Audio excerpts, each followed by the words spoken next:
Hello and welcome to FASTO TV. Today we have a special episode with Johannes and Dennis Hi. and myself, Hello. where we always high risk histories from founders of companies. True. Where do we start, Johannes? Well, maybe we can start with you. Let's the do number the first section. Just talk about what were the different businesses that we have had throughout our life before FASTO, and maybe also something that we currently have besides FASTO, and yeah, just to explain what you were doing before. Well, gotta say that I started with the concerts back in Venezuela, and it was amazing. I had to hire bands. You also did another thing. Yes. I will go there. Okay. I hire bands, locations, sound systems, lights, the entire production of the concerts, and we had also we hire bands from all over the country, and some of them even from other countries, to play in my town. The thing is that, some concerts had hundreds of people, some others had thousands of people. I remember the biggest one I organized, we sold 3,000 tickets. Ooh. Yeah, it was amazing. A major success for a kid, 18, 19 years old I was. But I stopped that and focused on something else. And I didn't stop because I wanted to. I stopped because communists came to the country and made everything very difficult regarding the hiring of bands, international bands. Freedom disappeared. Yes. And suddenly the spaces to run the concerts were more complicated to find, and You had to grease more wheels. yes, but it was an amazing business. I did very good economically speaking. How long? 7 years. The thing is that I never totally abandoned it, because even that I had other businesses, I kept doing concerts, but not as when it was my main source of income. When it was my main source of income, I was doing 5 concerts a year. After that, once a year. The thing about the concerts is that it's a very high risk in a different way. It's like traveling, right? Because you have cancellations and you have Yes. delays. Yes, actually, it happened to me once. We hired this band from Colombia. Won't say name. Fuckers. They were playing all around Venezuela, and the previous day they were playing in Margarita Island. I'm stupid. I didn't saw it. I had to. They are in Margarita. They are gonna be only one night in Margarita, and they are coming to my town.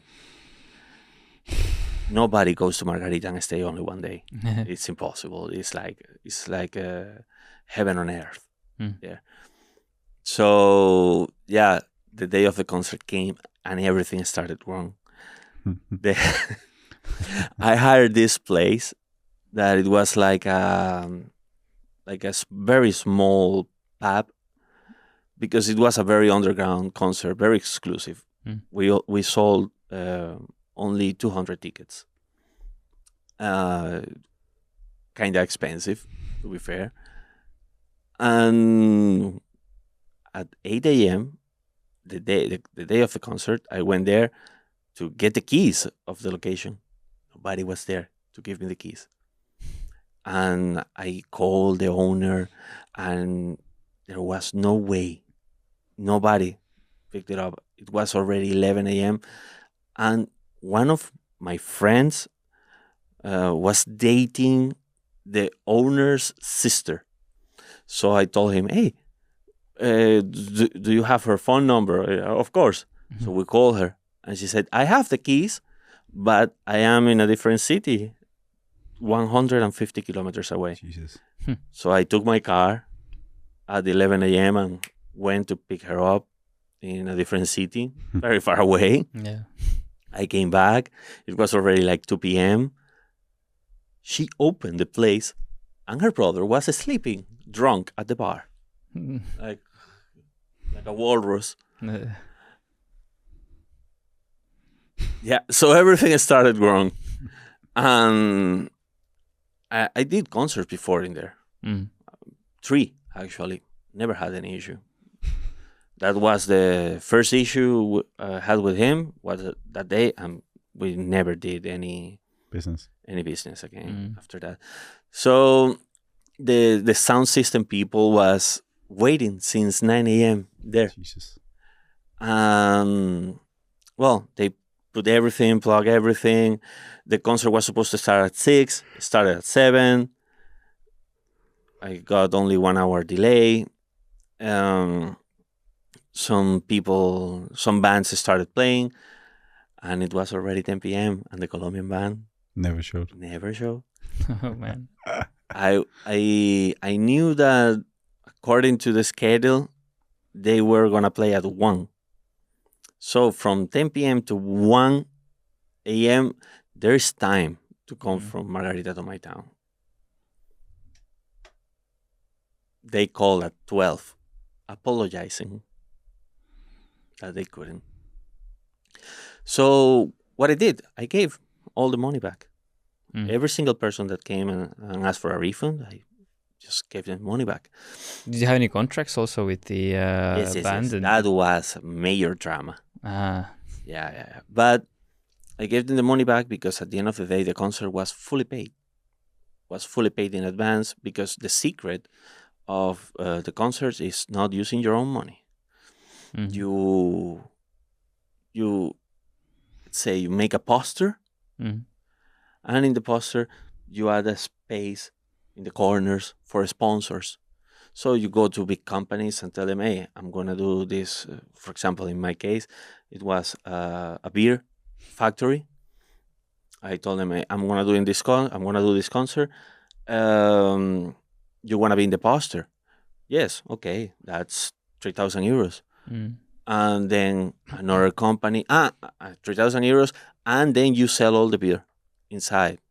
Okay, I mean, I'm not giving you only the poster. I'm giving you extra benefits that access to just 200 people, maybe what the posters do. Yeah. Yes. That same company sponsored the one that has 3,000 people, and they ran out of beer. Riots. Yeah. That was another. No. That was another incident because incident. No. What do you say? Another history. I asked them to take a beer that was named Extra Light. So it had only 1.5 alcohol. So it takes a little while to get fucked up. People was drinking 3 beers at the time, and they were yelling at me, "Gerry, I cannot get drunk. What the hell? Drink." And they sold, I don't know, 40,000 cans of beer that day. It was crazy. I made more money in beer in that concert because I made the commission. A commission, of course. I made more money in beer in that concert than from the tickets. It was crazy. So the poster strategy for me is the Paid best. for everything. Yes, it paid for the entire concert. So even if nobody comes to the concert, You're good. I'm good. Yeah. So I never lost money there. After that, well, in the meantime, I was buying. Electricity in Europe is amazing. Yes. Europeans doesn't know that because they haven't been in Latin America or Southeast Asia or Africa. Usually, people have just a few hours of electricity, and the electricity is not the best quality. So a lot of you call it electrodomestics, the fridge, the aircon, everything you have at home, they usually get damaged because of high peaks of voltage and things like that in those countries. So I bought these devices in China and Panama that they control. They are like regulators, protectors, and things. So I bought those wholesale, and I spent years selling those in wholesale to retailers. That was my main income till the moment I left Venezuela. Then I went to Spain because of the communists made impossible to work with foreign currencies. So for me, it was impossible to continue my business. And I went to Spain, and Spain was quite a different scenario. It was a very overpopulated market, saturated. People don't have electrical issues in Spain, among other things. So, I started working as an employee in a company, but I cannot be an employee for I have a problem with authority, I guess. And then I started trying to do these entrepreneurships by myself. Wasn't easy, but one of those succeeded, more or less. More or less, yeah. I keep trying. It's part of travel. Yes, part of the trip. If you don't fail, you don't learn. Yep. True. Well, all right. Do you want to go next, or? I really don't care. Okay, I will do it. I don't have a cross borders story to share, but local. Yeah, I'm a local boy. Well, I started my first one, I think, when I was in high school, or was it the first year in uni? Basically, it was just a coincidence, kind of, that we needed to order shirts for some event or something like that. And I was like, okay, how about instead of I just order shirts, I order them and resell them for the school that we needed, or for the event that we needed, and then also like use the printing and the excess of shirts to sell other like elsewhere as well, because you get like a discount if you buy in bulk, right? Of course. So I did that for, I think it was like my first invoice that I ever did was like back in the days when Estonia had krones, not euros. So I made like from the first deal like 800 krones, which is like equivalent to like, I don't know, more than 50 euros profit. But you know, back then it was like, you know, first money you made, and it was like good thing. And yeah, exactly. And I think after that I didn't do anything with it. I just you know, kept studying, and nothing really came out from that until I think a few years later, when I started to talk with my friend who was like ordering some stuff from China and like was selling them on Facebook or something like that. That was like before Facebook Marketplace. And, you know, I was like, okay, let's do it as well. And we also bought in bulk like a lot of different things, like water bottles, all sorts of different gadgets. Like there were so many weird things. Like I remember these gloves that you plug in with the cable to your computer, so they like keep your hands warm while you like type or something like that. It was really a trending product. And we sold them. We were quite successfully. Back in the days, I had no idea about like high risk or low risk, or like we just had like our local bank. We did very small volumes, and I guess nobody ever asked anything. Yeah, but it was also less discriminated then. Probably, yeah. And what's interesting is that we did get actually quite many people asking for refunds, or like the product that they thought that they were buying wasn't like living up to their expectations. We had a lot of that, but I was like, okay, maybe this is just normal part of business, you know. And then after that, I think we ran it for like maybe a year or so, and then we kind of figured out like it's very like difficult to run, and we just like stopped the business. Then afterwards, I was like employed a little while. Warmers. What? Hand warmers. Hand warmers. Yeah. I would use this for something else. Yeah.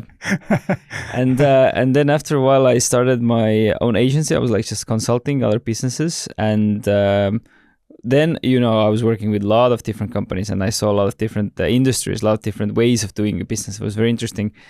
And I remember I had one client who did something with yoga mats. At least that's what I thought, that they were doing yoga mats, because if you go to the website, it was like all yoga mats and like stuff like that.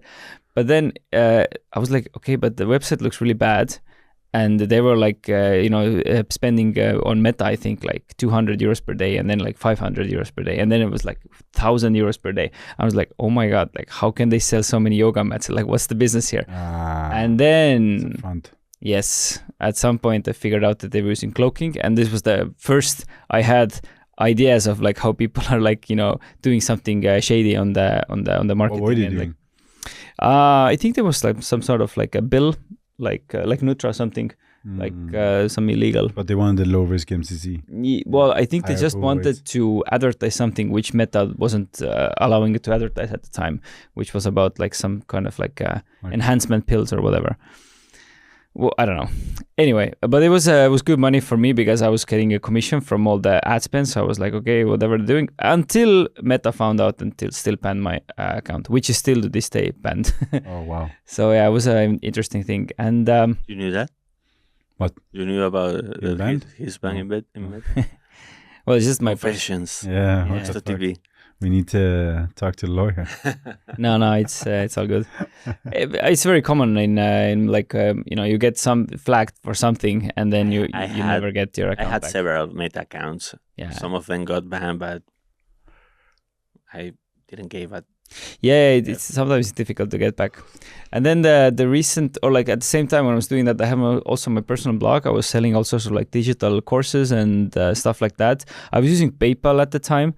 And I wasn't really sure about like the whole high risk, low risk things. And I kept running into this problem where PayPal was like, I had a lot of like tickets as well, people like asking the refunds for something that they were like, this was not something I wanted. And PayPal shut my account 2 times, and then I just opened a new account, and then they shut it again, and then I opened a new one. I didn't know. I thought that was like a normal part of the business, So It was right, why not PayPal? Yeah. I used PayPal in the past for certain things. I did too. When I did the gaming, when I had my own text-based game, I used PayPal for payments too. Because PayPal had this pay button that was very easy to set up. Exactly. It was also more stateside. So the game I had was state. A lot of them was Americans, so you needed PayPal because cards wasn't the same thing as it is now. Yeah. Well, that's what I was doing back in the days. Days. 10 years ago. Yeah, something like that. I guess it's up to me now to save this ship. Shit. I've done a lot of things I didn't do. I would say that things really took shape when I did email marketing, but that didn't really need payments. That was more of, I send you an email, you click on it and sign up, and I make money. It was amazing. I think it's the most fun I've ever had in being a business owner, because it was so ridiculously easy and people are so ridiculously stupid, and it was ridiculous money I made, and it was easy. I just planned one email a day and I could make, 10,000 euros a day. It was crazy. But then there was I don't know if it was new, but it was something that was well known called trial. And I made a lot of money sending people to trials. So I thought, hey, why don't I do it? Let's just say I should have stayed on the other side, because trial is amazing money. It's very easy to, but the problem is the chargebacks. Trial of what? Trial means Trial means that you subscribe for let's say €1, And then it upgrades to like and then after Yes. 3-5 days, right. the charge is $49.99 weekly or monthly. Yeah. I was greedy. I did 70.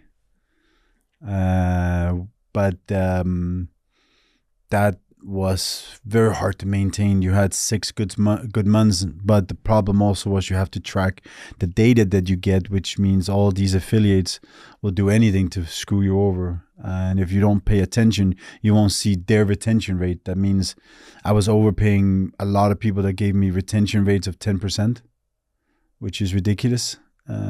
So I lost a lot of money, but it was a learning curve. It was interesting. It wasn't as fun because it was always this gray area. You were just exploiting people's ignorance. And even though the money was fun, doing it itself was not fun. And I got caught in it.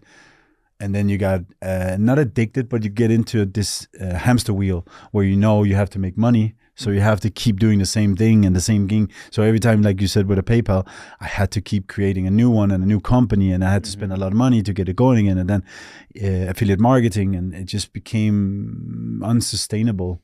And it wasn't fun anymore. It wasn't fun from any part. It was. Why only didn't money. you went back to email marketing then? At that point, I already forgot. And that landscape changed behind me as well. All these MailChimp and Mail, I don't remember what they're called anymore, but everybody changed it also because of spam. So it became harder. What year was this? Oh, fuck me. I mean, like with the GDPR and everything, was that already a thing back then, or? If I was 23, that's 16 years ago. That would be 10. So around 10 started the emails. Then it changed a little later, but it wasn't GDPR at that point. It was just the email providers. I guess they got more issues with Hotmail and Gmail and so on. So they changed how they should perceive a complaint. Yep. And then it became, and then you had to clean your list. And then GDPR came and effectively put all my lists illegal. Yeah. Because you have to obtain the consent, which is ridiculous. Right. And then you need the double opt-in, and it just became, at that point, it's pointless for me to keep that up. So I couldn't even go back to that, because at that point I would be doing it illegally. Yeah. I wouldn't say I didn't try. But no, after that I started thinking, this payments thing seems fun too. Everybody's making money while Dennis is basically scraping fucking bottom. So I bought PurePay.eu while I lived in Malmö, which is 8-9 years ago, I think. Maybe longer, 10. My son is turning 10, so it has to be 10-11 years ago I bought it. And 2 years later I started it. And yeah, that was a trip. I thought I knew everything. So when I got everything, I knew absolutely nada. I didn't know shit about gateway. I didn't even know what an authorization fee is. I thought it was transaction fee. So it was interesting going from subscription into payments. And now I bought the 2 sex shops, which is actually quite fun, because now you have a real product that you can give people. So now I feel better because I can actually give what people want and need. And that's why it's very important, I think, to me, that the products are good and the service is good. And for example, we had a complaint today about a guy who got outdated lube. Oh. And it pisses me off because it was prior to my time, but now I have to fix it. Yeah. And I told Lena, just give him a new one, give him 20% off on his next order. Then we're done. There shouldn't be a complaint. Yeah. And I guess that's my story. If you want to go further back, I used to have a text-based game for 3 months. It was amazing. Like hat trick? No, it was a pimp game, Pimp and Hose. Pimp and Hose. Yeah, it was first class pimp. I played something like that. I loved playing that game, and it was like the early days of Day of Defeat. I played a lot of Day of Defeat. It was like a community that doesn't exist in any game anymore in the same sense. You don't have those communities. Now you have it in like YouTube and TikTok and these things. But back in the day, I had it on that. I had so many friends. And then Day of Defeat came, and you have those communities where you go on the server every day. You talk to a bunch of people. You have fun. You joke. Everybody always called me Arnold. It was amazing. I remember I played one, and the first hoe you can have it was a monkey, and the second one was an old man with a wig. That's just Yeah, yeah. it wasn't that. Then when you reach level 50, you get AAA perfect tens. Okay. Well, it wasn't that. Yeah, yeah, yeah. When was the first time you guys realized that you were doing a high risk business, or was that even like a term back then? Because for me, I think I didn't realize it until like, I joined you guys, and like when I was like a few years back, maybe working with some companies. I know that there were like regulations about different companies, but I never like really understood like what I it knew you means weren't a from the- storefront. Yeah. I know that. Yeah. In 2014, I was working for a forex broker Okay. in Barcelona. Oh yeah, the Ah. Jewish guy. Yes, I was working for them, and I learned about licensing, about jurisdictions, about And that's very important. There's an Yes. important distinction there. about jurisdictions And and licenses. yeah, high risk, low risk, medium risk, which is basically high risk, because they treat it. Anything that's not low risk is high risk, basically. Yes, It's that simple. yeah.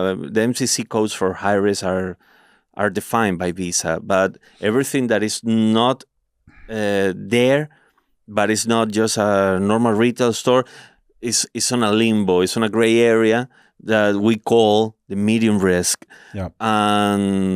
But by the acquirers, all those medium risks are treated like high risk. There's no gray area. Yeah. There's low and there's high. Yes. So yeah, that's more or less in 2014. It was very fast, and easy to understand for me, because when I learned, it was in a financial system. It was forex, European license forex, and Oh, you worked there. You weren't an Yes, owner, yes, yes, so yes. it's- I worked. Again, there's a difference. yeah, but you never know. Put out the disclaimer just in case. Yeah. Yes. And these people, well, they were very, very strict, because I was the IT guy in there, and I had control of the WordPress, of the website, and everything. WordPress. And yeah, yeah. The front of the I store get was it. a WordPress, but the buttons redirect you to an internal system Mm. they had. Well, the thing is that I was doing everything in the website, fixing everything, terms and conditions, change this, change that, and I read them all because I'm crazy. So Autistic. yes, so I learned. It was inevitable. Hmm. Yeah. I think for me, it was a while into actually doing recurring, the trial, because at first I could have Stripe. I had Stripe for 2 years almost. It was when I entered the US, I got greedy again. I went for the US. I shouldn't have done that. I really shouldn't have touched. Chargebacks in the Oh, yeah, US yeah. are so easy. Oh, it went crazy. My chargebacks were, back in the day, it wasn't a matter of you could have 4% and nobody gave a shit. But I touched the US and I went to 7, and that shit, Nowadays, just imagine that 4%. Nowadays, 0.7. 0.4, Ah, 0.5, and That's you're true. out. They lowered Even it with now. high risk payments Versus, providers. Yes. Well, chargebacks is not the bigger issue, it's the fraud. Now, back then, they didn't give a shit. There was no distinction between fraud, it was chargebacks, and then they made chargebacks based on volume, and then it became fraud. And I think Visa did it on purpose. So people hire the RDRs, yes More or money. yes. More money. No, but it was interesting. Then I had Blue Snap after that, also a low risk, and I think I did 400K, and they were like, it's not a problem, your chargeback rate is just a little too high, and they told me too late, so I couldn't lower it. I'm not going to say name, but do you remember when we had this merchant that was a Moroccan guy from Yes. the Amsterdam. Netherlands? Yes. He was doing trial with drop shipping, and it was nice. But then we had control on the gateway, because he was using our white label from ACI, and every month I do the reports. I check on all the transactions and everything from the merchants. Uh, his principal reason for the clients, the response code was pickup card, Stolen, yeah. stolen or pickup card. Yeah, but it So- basically means the same. So that's fraud. But his But biggest back problem, in the days, yeah, but his big problem wasn't even that. no, It no, was, no. It was cheap. He So was turned he off was- the verify and the ethical. Yeah, but the thing is that he had a lot of pickup card, stolen or pickup card.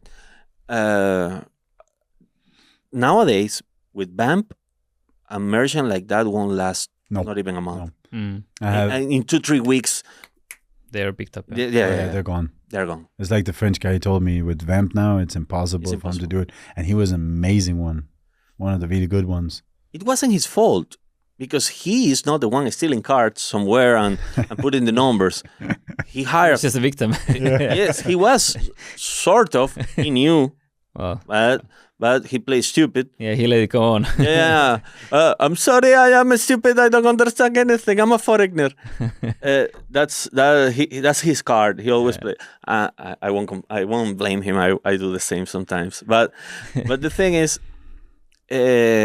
he hired these email marketers like Dennis. Dennis, and they are supposed to bring you real traffic. But some of them, what they do is that they take the link, affiliate link, and using VPNs and shit, they run transactions that they buy from stolen cards in the darknet.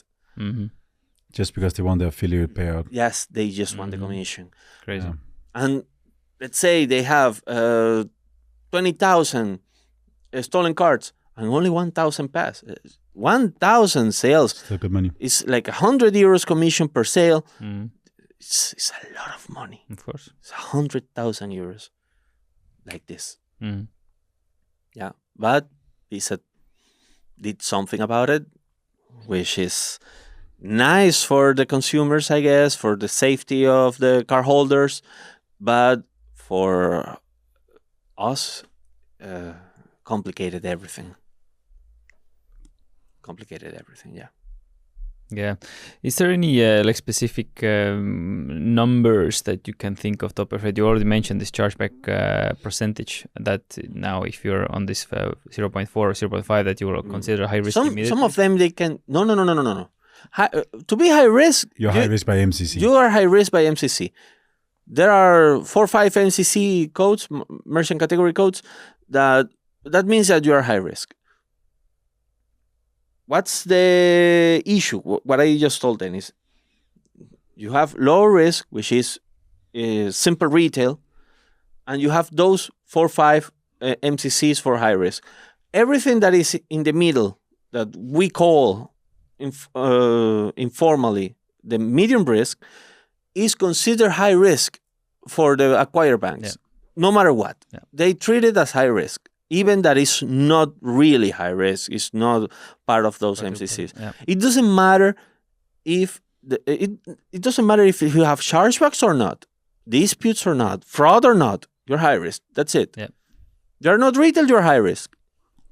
Okay, so everything non-retail. basically. Non-white retail, Okay. because a sex shop is retail, Not true.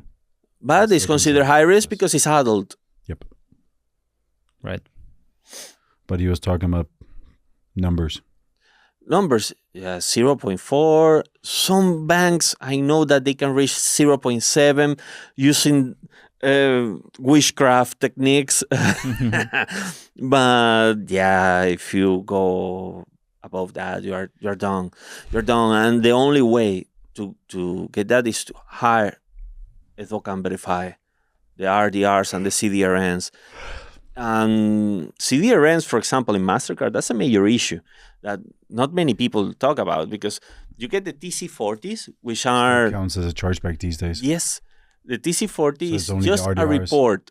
Let's say I buy something in your shop, and my bank checks the algorithm. It's not Manually. it's not manually.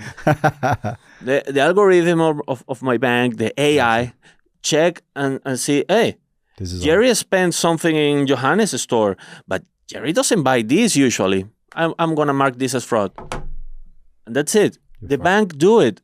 I didn't do it, and you get punished because you receive a TC40, which for Mastercard is also, if you have CDRNs, chargeback alerts higher, you will receive a chargeback alert, and you will think I'm doing a chargeback to you, even that I'm not doing it. Even if you refund it on time, it still counts. Yes, you will call me and tell me, hey, can you tell your bank that? And I will call my bank, and my bank will say, I'm sorry, I cannot do anything. And then probably you will refund it to avoid the chargeback that you think you're going to get, which is lie. I'm not doing a chargeback. I'm happy with my product.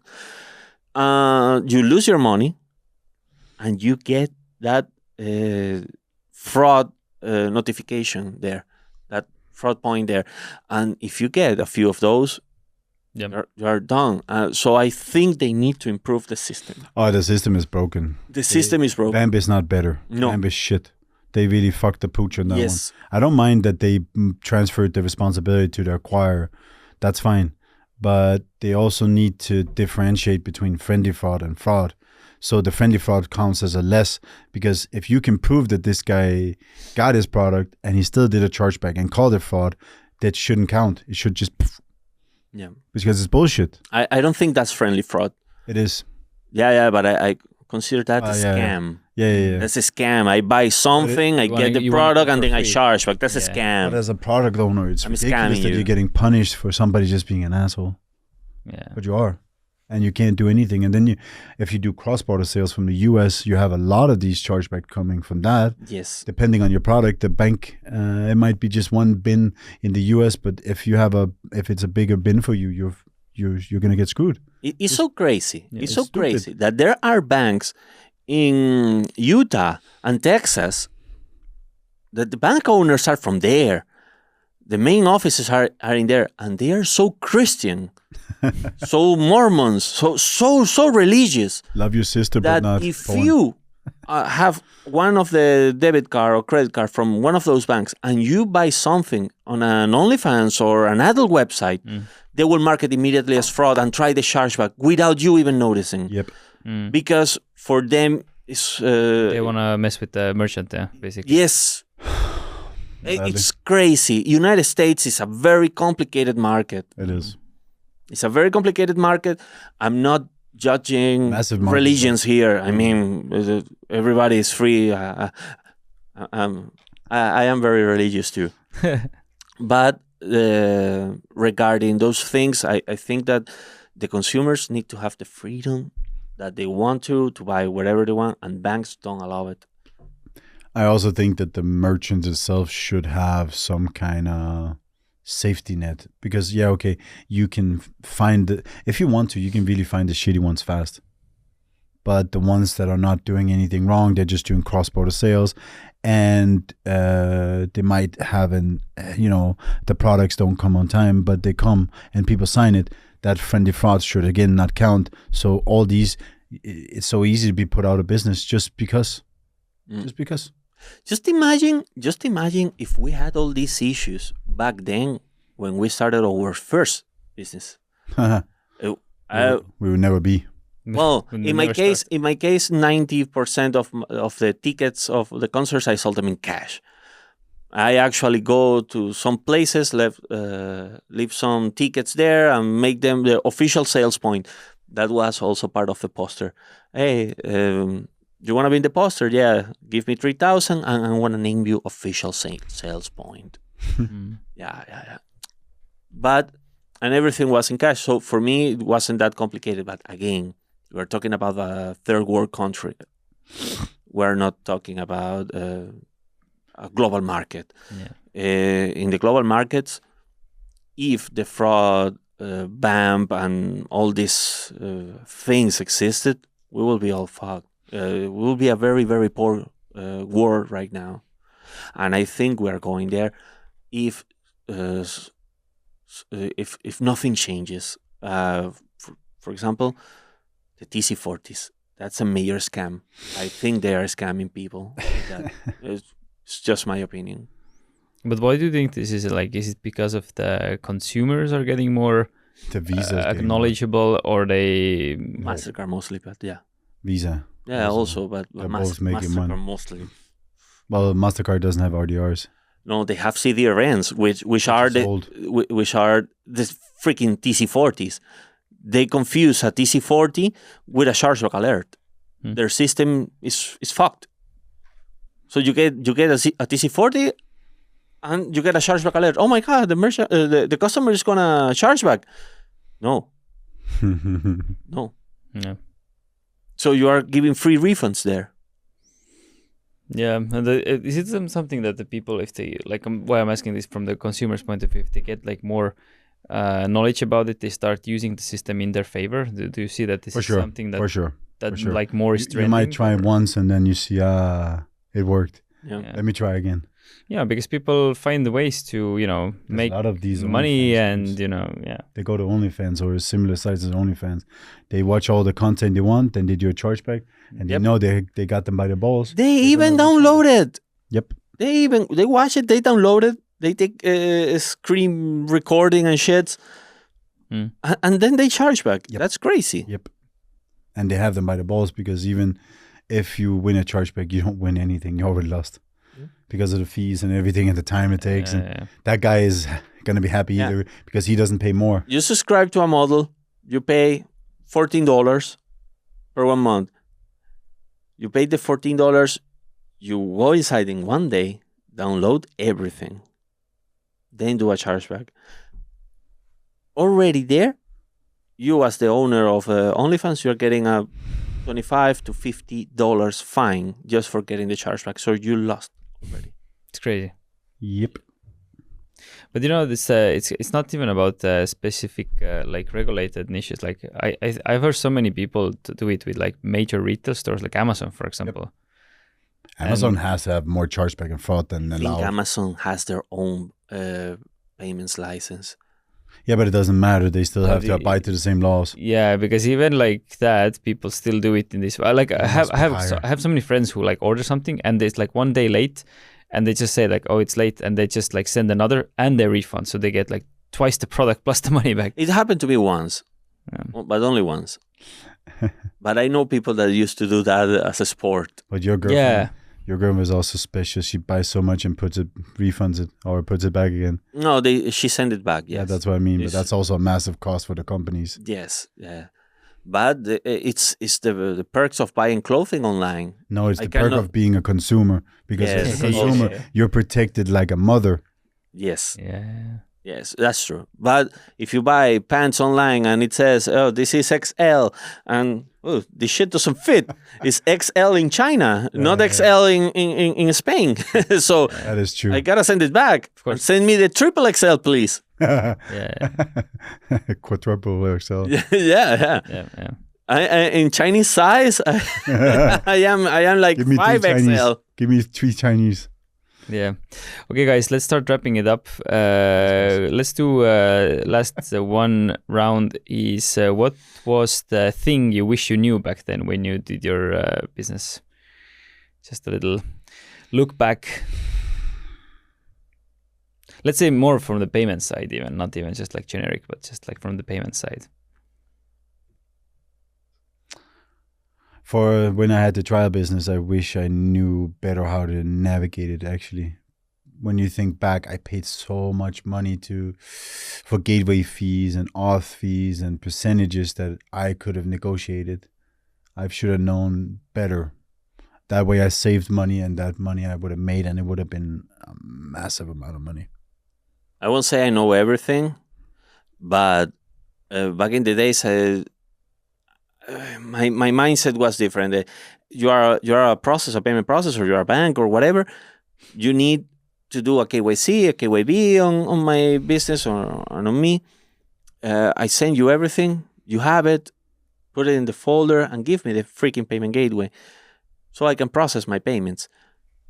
I thought it was like that. Mm-hmm. I wish to know that Visa and MasterCard had all these rules, internal rules and regulations, that is forcing the acquiring banks, the payment processors, not only to do KYC, KYB, but risk checks, compliance checks on the websites and things like that.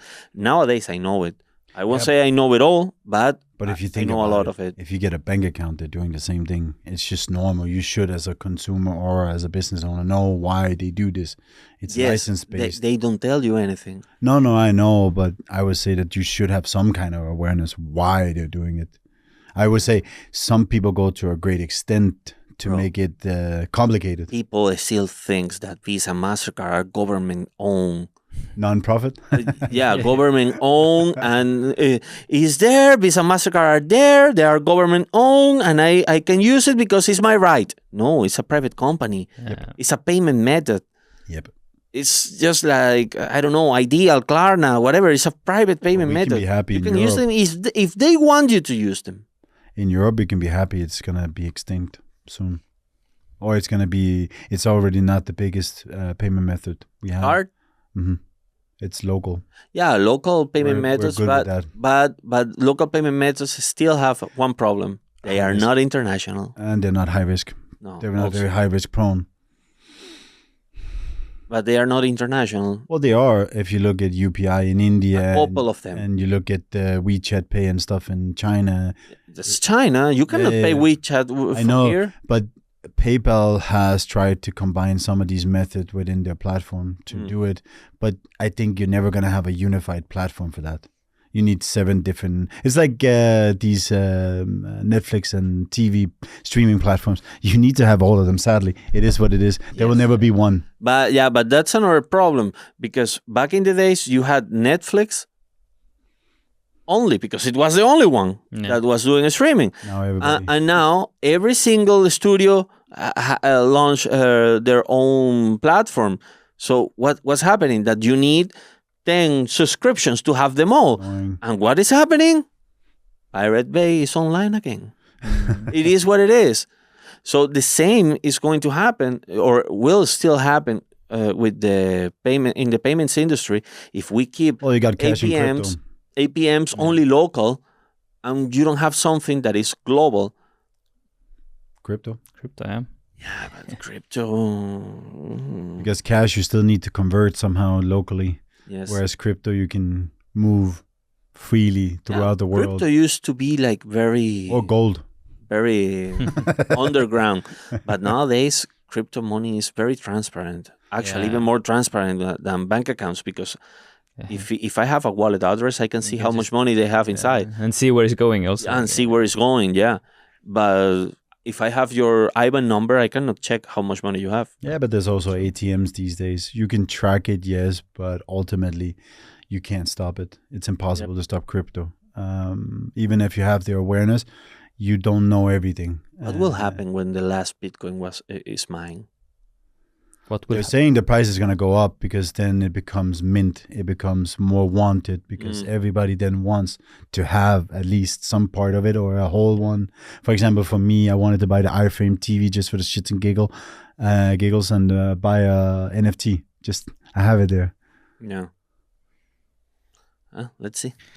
Well, I mean, one thing that I wish I knew was about the account freezes, because it was something I didn't know, that this is something that can happen, even 6 months. You're collecting your money and then suddenly you will not get your money. And this is like, you will not get your money because they want to decide and they want to like refund the customers who had complaints and so on. Yeah, 6 months. Luckily, I didn't have too much money in my PayPal account. It was just like thousands, but still, it was a very annoying thing at the time when I was just starting up. I would say I tried worse when I tried one of those trial businesses I had. I used Stripe, and they didn't only block me, but they paid back everybody. So not only there was no period because I wasn't going to get any money, they refunded everybody. No. So the money that I already put in, I lost, but the money I thought I made, I also lost. So I lost twice. Super annoying. So yeah. Thank you for watching. See you next month. Peace. Bye. Peace.